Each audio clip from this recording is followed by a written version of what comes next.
50의 지혜, 퇴직자를 대상으로 하는 미래 설계 과정에서 많은 퇴직자분들을 만나게 되는데요. 그분들이 공통적으로 하시는 말씀이 있습니다. 내가 퇴직 전에 이런 거 좀 알았으면 정말 좋았을 텐데라고 말씀하시는데요. 막상 퇴직하고 나니까 현실적으로 멘붕 오는 현실 충격 5가지 있더라고요. 지금부터 그 내용 하나하나 설명해 드리도록 하겠습니다. 첫 번째는요, 시간은 많아지는데 내가 갈 곳은 없다라고 하십니다. 보통 남성분들 같은 경우에는요, 군대 생활하셨죠.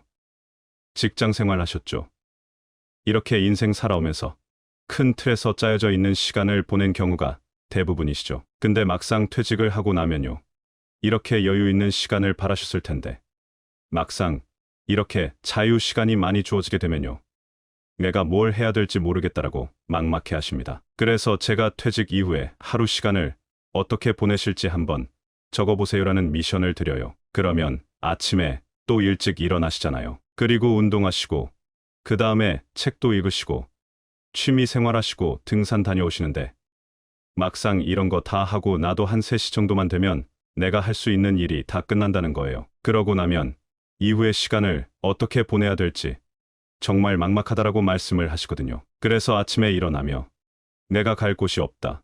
오늘 하루는 어떻게 보내야 되나 이렇게 생각하는 경우 내가 퇴직했구나라는 걸 정말 많이 느끼게 되는 순간이라고 합니다. 두 번째는요, 내가 내밀 명함이 없어지고요, 나를 부르는 호칭이 달라지는 순간 멘붕 온다라고 말씀을 많이 하십니다. 얼마 전에 제가 퇴직하신 지인분을 만났는데요. 그분 같은 경우에는 한 공공기관에서 부장님으로 계속 업무를 하셨어요. 어느 날 퇴직하고 나서 걸어가고 있는데 뒤에서 아줌마 아줌마라고 부르더래요. 근데 한참 계속 불러서 뒤를 돌아봤더니 아니 왜 이렇게 사람을 부르는데 뒤돌아보지 않냐고, 그렇게 해서 지금까지 나를 부장님 혹은 선생님, 박사님 이렇게는 부르는 호칭을 들어봤지 아줌마라는 호칭을 들어본 적이 없기 때문에 내가 일이 없는 무직자가 됐구나라는 걸 그때 뼈저리게 느꼈다라고 하시더라고요. 또 어떤 지인은 이렇게 모임에 가셨는데 예전 같은 경우에는 회사 다니니까 명함 꺼내서 이렇게 보여주면서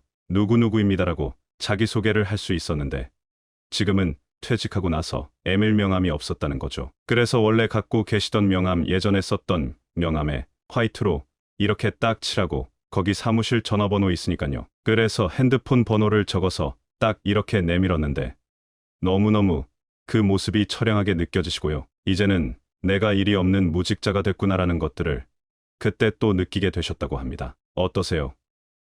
내가 지금까지는 회사를 다니면서 일이 있었고 내가 어떤 일을 하는 사람이다라는 걸 명함 한 장만으로도 나를 이제 표현할 수 있었지만 이제는 일이 없어지고 나를 불러주는 호칭도 달라지고 그리고 내밀 명함이 없는 순간 정말 현실 멘붕이다라고 말씀을 하시더라고요. 세 번째는요, 관계 단절이 일어난다라는 겁니다. 보통 우리가 관계라고 하면요, 학연, 혈연, 지연, 직장연으로 이야기를 할 수 있는데요. 대부분 직장 생활을 하신 분들은요, 하루 중에서 대화를 가장 많이 하고 그리고 일상생활을 가장 많이 보낸 사람이 직장 동료죠. 근데 퇴직하고 나면 어떻게 될까요?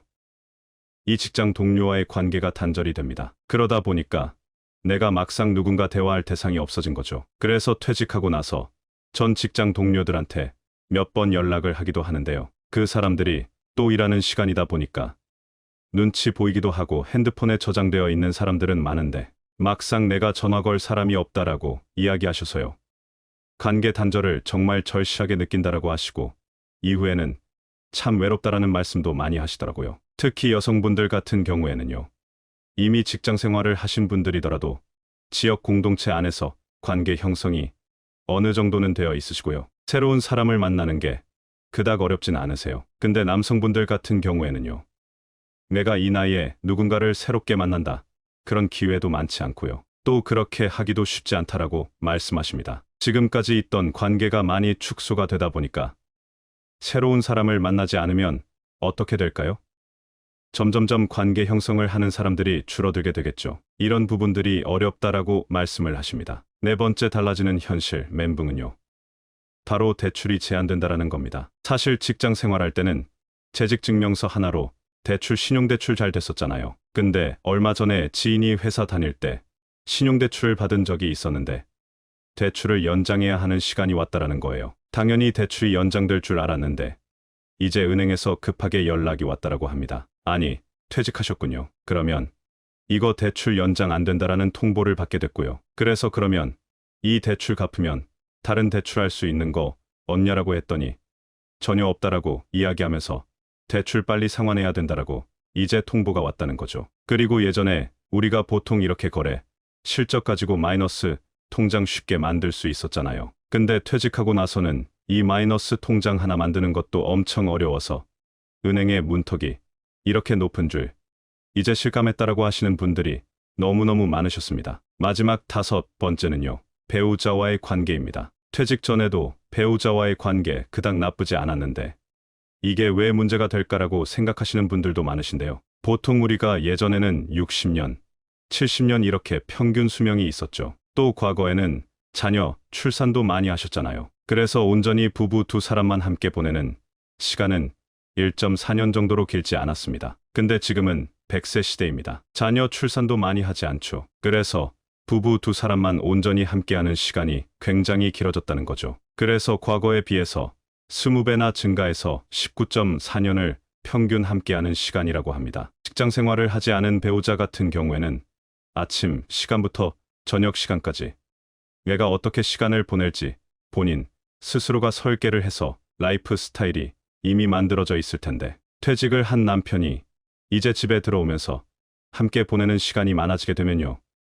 내 라이프 스타일을 방해받는 상황들이 벌어지게 되죠. 그래서 불편함을 겪게 된다라는 겁니다. 결혼한 지 4년 이내인 신혼부부들이 이혼하는 이혼율보다 이 결혼 생활을 20년 이상 한 이 부부들이 이혼하는 황혼 이혼율이 훨씬 더 이 신혼 이혼율을 이제 넘어섰다라고 하죠. 지금까지 부부 사이에 전혀 문제가 없어서 잘 지냈던 분들조차도 함께하는 시간이 많아지며 갈등이 생기는데 그전부터 부부 사이의 관계가 그닥 좋지 않았던 분들이시라며 앞으로 함께하는 시간이 많아지는 이 순간 다른 사람과의 관계보다 배우자와의 관계가 훨씬 더 힘들어져서 고민이다라고 많이들 말씀하신다라고 합니다. 지금까지 직접 퇴직을 하고 나서 현실적으로 겪게 되는 현실 충격 5가지에 대해서 설명을 드렸습니다. 첫 번째는요. 바로 시간은 많아지지만 갈 곳이 없다라고 하시고요. 두 번째는 내밀 명함도 없어지고 나를 부르는 호칭이 달라져서 정말 내가 무직이구나라는 걸 느끼는 순간이 온다라고 말씀을 드렸습니다. 세 번째는요. 직장 동료들과의 관계가 단절된다. 네 번째는요. 대출이 제한되기 때문에 연장도 안 되고 마이너스 통장 받기도 힘들다라고 말씀드렸고요. 마지막으로 5번째는 배우자와의 관계가 예전과 같지 않아서 갈등을 호소하는 분들이 많아진다라고 말씀드렸습니다. 이 5가지 혹시 퇴직을 준비하시는 분들이 계시다면요. 앞으로 이 내용들을 어떻게 준비해야 할지 하나하나 생각해 보시는 그런 시간이 되셨으면 좋겠습니다. 오늘 내용이 도움이 되셨다면 좋아요, 구독 꼭 눌러주시고요. 다음에는 더 유익한 내용으로 여러분들 찾아뵙도록 하겠습니다.